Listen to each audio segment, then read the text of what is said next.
Salut, ceci est une vidéo. Aujourd'hui, je vais vous lire mon premier roman. Alors, non, je ne vais pas vous lire Terre sauvage, mais pour vous raconter une petite histoire. Lorsque j'étais au collège, que j'avais environ 25 ans, je pense que j'avais plutôt dans les 12-13 ans, j'avais écrit une saga, ou plutôt j'avais imaginé une saga, qui s'appelait Dynasty. Alors oui, alors là, je fais un petit aparté pour vous dire que je viens du futur, quelques mois après avoir tourné cette vidéo. J'espère qu'elle vous plaît beaucoup. N'hésitez pas à laisser un like, un commentaire, écrivez ce que vous voulez dans la rubrique. Et donc tout ça pour vous dire que quand j'ai fait cette vidéo, je pensais tout simplement que la vidéo ferait une vingtaine de minutes. Et en fait non, clairement pas. On est au moins sur 1 heure de vidéo. Je ne voulais pas uploader 1 heure de vidéo comme ça. J'ai préféré séparer en 4 épisodes, donc vous aurez 3 prochaines vidéos seront la suite de la lecture de mon premier roman Dynasty, la nouvelle menace. Mais évidemment, j'avais pas prévu de faire la fin. Ou plutôt, je n'avais pas tourné de fin pour la vidéo. J'avais tourné une fin globale, mais pas de fin pour chaque partie. Et donc c'est chose faite. Tout ça pour vous dire que je vais revenir de temps en temps pour vous expliquer la fin de cette vidéo. Voilà, c'était juste un petit aparté comme ça. Je vous laisse, et j'espère que vous apprécierez cette lecture de mon premier roman. On se retrouve tout à l'heure. Pour vous dire un peu, on était aux alentours des années 2000, 2004, tout ça. La trilogie du Seigneur des Anneaux de Peter Jackson était vraiment la grosse trilogie au cinéma. Et il y avait aussi la prélogie Star Wars de George Lucas. Et pardon, c'était juste un petit aparté, hein. Désolé, encore désolé. Dans mon imagination fertile de jeune adolescent prépubère, j'avais imaginé une intrigue qui était vraiment très très longue. Je vous ferai peut-être une vidéo un jour pour vous parler vraiment de ce que j'avais prévu. Ça n'aboutira jamais à rien car c'est vraiment très très cliché. J'avais commencé à écrire le premier tome. Donc sur ce cahier de brouillon que j'ai retrouvé chez moi, comme quoi peut-être que c'était un signe que je garde ce manuscrit pour vous le faire découvrir. Alors évidemment c'est hyper cliché, il y a rien qui va. J'ai jeté un petit coup d'œil quelques pages sans me faire spoiler parce que je ne me souviens vraiment de rien, à part de petits détails, mais vraiment ça va être n'importe quoi. Et donc je me suis dit, Aurélien c'est mon nom, enchanté, si tu viens sur cette chaîne, je m'appelle Aurélien Savary, je suis auteur et aussi, on va dire, créateur de contenu, même si je ne fais pas beaucoup de contenu. Donc installe-toi, bienvenue, j'espère que ça te fera plaisir de suivre mes aventures littéraires et aussi vidéoludique, car je ne prévois pas que d'écrire, je prévois aussi de te parler de mes passions, de faire des vlogs, faire plein de choses. Pour revenir à mes moutons, le roman que je tiens entre les mains, donc c'était le premier tome de la saga Dynasty, une saga que j'imaginais dans ma grande modestie, une saga qui aurait dû faire environ, je pense, 12 romans, au bas mot. J'imaginais vraiment un truc vraiment épique, en plusieurs tomes, avec des spin-offs, des sagas parallèles, etc. Bref, j'avais commencé donc à écrire le premier roman qui s'intitulait Dynasty, la nouvelle menace. Sauf que, malgré toutes mes précautions pour garder ce magnifique ouvrage, il me manque les premières pages, donc voilà. Vous n'aurez pas le début de l'histoire, vous n'aurez pas l'introduction des personnages, ça va commencer directement dans l'action. Et aussi, évidemment, je n'ai pas la fin, parce que je me suis arrêté en cours de route, et je n'ai jamais continué cette histoire. Donc voilà, vous allez plonger avec moi dans cette histoire incroyable, qui va être bouleversante. Vous allez en ressortir avec des tas de nouvelles idées, des tas d'a priori qui vont disparaître. Ça va vous débloquer énormément de choses dans l'écriture. C'est complètement faux. Mais au moins, j'espère que ça me fera rire. Donc, on va commencer tout de suite avec... Je peux même pas parler de premier chapitre, car je crois que tout ce cahier de brouillon, tout ce que j'ai écrit, si jamais je le mettais sur ordinateur, je pense que ça ferait un chapitre, même pas. Et ça, j'imaginais déjà ça comme le premier tome d'une saga. J'étais jeune, j'étais au collège, j'avais pas le temps. Mes objectifs, c'était quoi quand j'avais 12 ans? C'était finir Pokémon Rouge et puis c'est tout. Bon, voilà.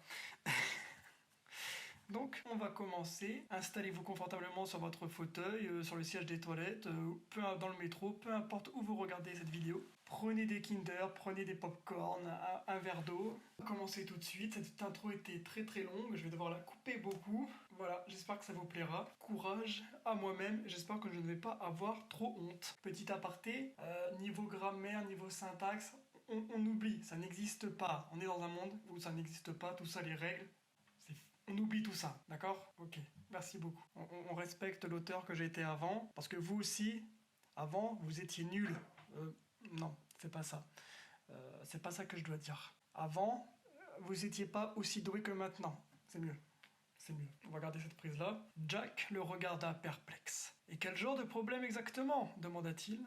« Eh bien, Jack, en fait, je ne possède plus de vaisseau depuis ma dernière rencontre avec ton père, lui répondit-il. Donc nous sommes piégés ici pour un bon bout de temps. Où tu veux mon avis ?»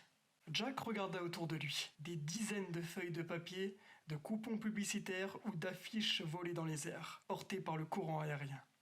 Jack attrapa une affiche au vol, la déroula et la regarda, et un sourire se forma sur ses lèvres. « Voilà la solution à notre problème, monsieur, dit Jack. Eagle Ruda le regarda. « Appelle-moi par mon nom, tu veux ? Et quelle est cette solution ? demanda-t-il. Jack tendit la feuille à Eagle Ruda. Celui-ci prit l'affiche dans ses mains et la regarda. Comme vous pouvez le voir, j'ai fait un petit dessin tout mignon, tout choupinou, de la carte qui indique grand tournoi amateur de flyball. Tous ceux qui possèdent un flyboard peuvent participer, venez nombreux. Le flyboard étant un espèce de skateboard volant. Il regarda Jack, puis son flyboard, puis à nouveau Jack. « Tu sais faire de ce truc-là » demanda-t-il à Jack en lui montrant son flyboard. « J'en ai fait mon métier, et c'est moi qui ai en partie inventé cet appareil. Donc je sais plutôt bien m'en servir, répondit-il. Évidemment, hein, le mec, il doit faire un sport, mais c'est lui qui a inventé le truc, en fait, voilà. Vous voyez, à Harry Potter, une chose qu'ils disent pas dans cette saga, que J.K. Rowling n'a jamais dit, c'est que Harry Potter, c'est lui qui a inventé le balai magique. Dans Star Wars, Luke Skywalker, c'est lui qui a inventé le sabre laser. Ça explique beaucoup de choses, mais ça ils le disent pas, faut le deviner, hein, c'est écrit entre les lignes. « Je n'aime pas beaucoup ces sports dangereux, répliqua Eagle Ruda. « En quoi consiste ce jeu ?» demanda-t-il. Jack prit une grande inspiration avant de commencer. « Donc je vais faire pareil, parce que ça a l'air très long les explications. On aime faire des détails inutiles avant. Je vous jure, mes romans sont mieux écrits maintenant. Hein. Ça j'ai écrit ça il y a une vingtaine d'années. Les règles sont simples. Le terrain est une arène de forme losangique, ça ne veut rien dire. Un but à chaque extrémité. Il y a 3 équipes de 4 joueurs. Ces 4 joueurs se composent d'un fonceur chargé de marquer les buts. Entre parenthèses, seul le fonceur de chaque équipe peut marquer le but. Fermez la parenthèse. D'un gardien de but et de 2 joueurs chargés de défendre et d'aider le forceur. Il y a aussi une 3e équipe chargée de protéger un anneau d'un diamètre variable qui tourne et se balade à sa guise dans l'arène. Le but du jeu est de réussir à attraper une balle volante, la flyball, d'où le nom, et de réussir à marquer un but, tout en restant sur son flyboard, sans jamais utiliser une autre partie de son corps que ses jambes. Chaque but encaissé rapporte 25 points à son équipe. Quant à l'anneau, si l'on arrive à faire passer la flyball à l'intérieur, les points sont alors doublés pour l'équipe qui a réussi à faire passer la flyball dans l'anneau. Le tout à une hauteur minimum de 30 mètres au-dessus du sol. Parce que c'était déjà incompréhensible, il faut ensuite, en plus que ce soit dangereux. Eagle Ruda le regarda de ses grands yeux. Ce regard, c'est le même que tous les gens ont, vous-même d'ailleurs, à l'écoute de ce passage. « C'est bien ce que je pensais, répliqua-t-il. C'est bien un sport dangereux. »« Il n'est pas dangereux ce sport, juste un peu spectaculaire, c'est tout, répliqua Jack. »« Et tu comptes y participer ?» demanda Eagle Ruda. « Regardez ce qui est écrit. Il est écrit, l'équipe gagnante remportera une somme de 310 000 vertins à se partager parmi les 4 joueurs de l'équipe victorieuse. » Alors, je sais que la mise au point n'a pas été très belle pour vous, mais là, le prospectus que j'ai dessiné, il n'y a pas marqué cette phrase-là. Hein. Je sais pas d'où il s'imagine des choses, lui, mais vraiment, il file un mauvais coton. « Et tu penses sérieusement que nous pourrons acheter un vaisseau avec cette somme ?» demanda Eagle Ruda. « Bien sûr, nous pourrons acheter un vaisseau avec cette somme, un petit, mais ça suffira à aller sur la lune terrienne. Et si j'ai de la chance, peut-être que je finirai par être remarqué par un entraîneur et je finirai par devenir chef de l'équipe des Ice Stalkers, mon équipe favorite, » répondit Jack en regardant dans les airs, d'un air rêveur. Lorsqu'ils arrivèrent devant l'arène, Jack s'empressa de se présenter au guichet, afin de s'inscrire pour le jeu, tandis qu'Eagle Ruda était parti acheter quelques barres de solvère et un livre afin de patienter durant le match. Alors le mec, il a inventé le flyboard, mais personne ne le connaît, il doit quand même se présenter au guichet, dire qui il est et tout ça. Bon, très bien. Après s'être inscrit, Jack s'assit dans la salle réservée aux joueurs et attendit de savoir s'il était sélectionné. Peu à peu, l'arène se remplit de diverses personnes venues assister au match, quand soudain, une voix sortie des gradins annonça le nom des joueurs sélectionnés. L'équipe chargée de protéger l'anneau se composera de... de Scott Bryan, de Fravemund, de Isaac Ferris dans le rôle du capitaine et de Conti Hate. La seconde équipe sera composée de Twain Foscan dans le rôle du fonceur, de Urmil Swartz dans le rôle du gardien de but et de Earl Davis et de Genda Sands. Quant à la troisième et dernière équipe, elle sera composée de Leven Darold, Jeffrey Simby dans le rôle du gardien de but, de Njord Tarint et de Jack Thompson dans le rôle du fonceur. Jack se leva en entendant son nom prononcé. Les autres le regardèrent et il se rassit sans avoir pensé à ce qu'il venait de faire. C'était une phrase inutile. Une jeune femme entra dans la salle en tenant un bloc-notes entre ses mains et leur demanda le nom de chaque équipe. Et oui, dans ce monde futuriste, ils utilisent des bloc-notes. Le papier vivra toujours. Dans l'arène, la foule poussait des longs hurlements tandis que les voix annonçaient le nom des équipes. L'équipe chargée de protéger l'anneau s'appelle les... Attendez, ah voilà, l'équipe chargée de protéger vous savez quoi se nomme les Roy Jones.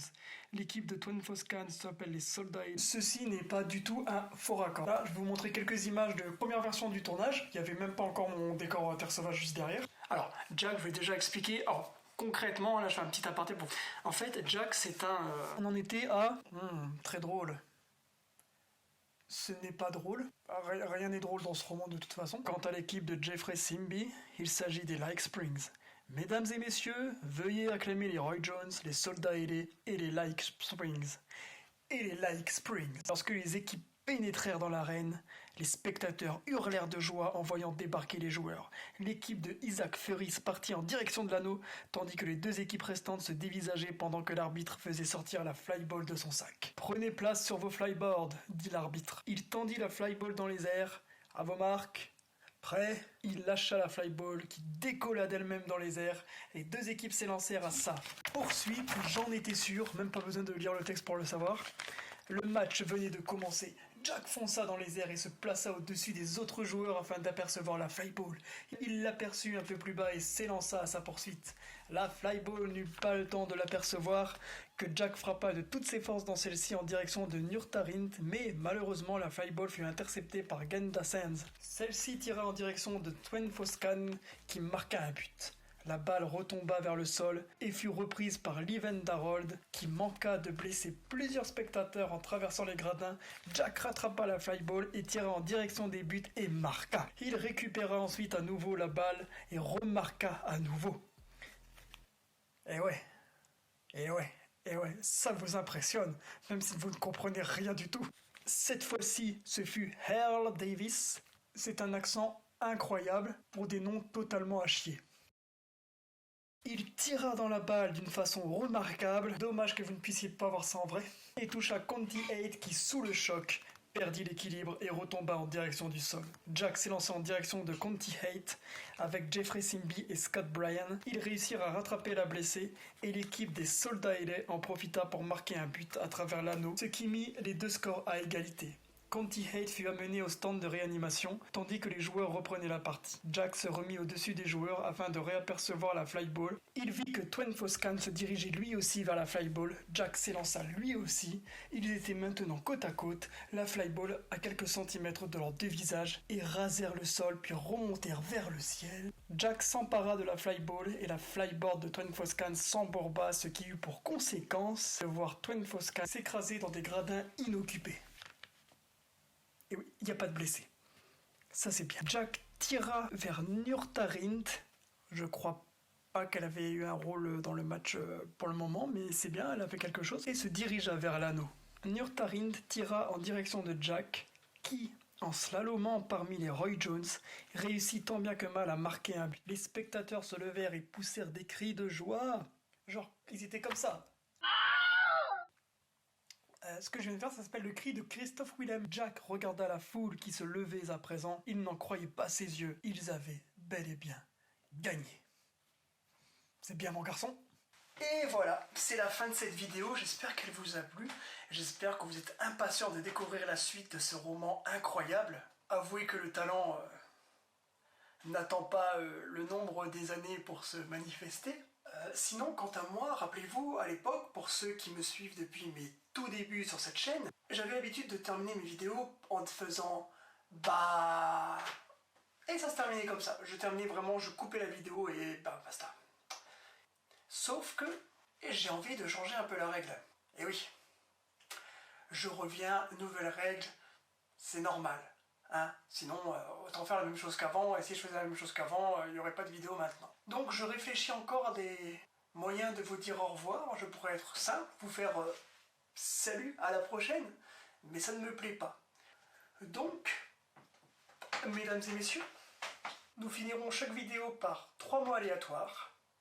Aujourd'hui ce sera serpillière, Tyrannosaurus Rex et guacamole. A bientôt les amis, et surtout, écrivez votre histoire.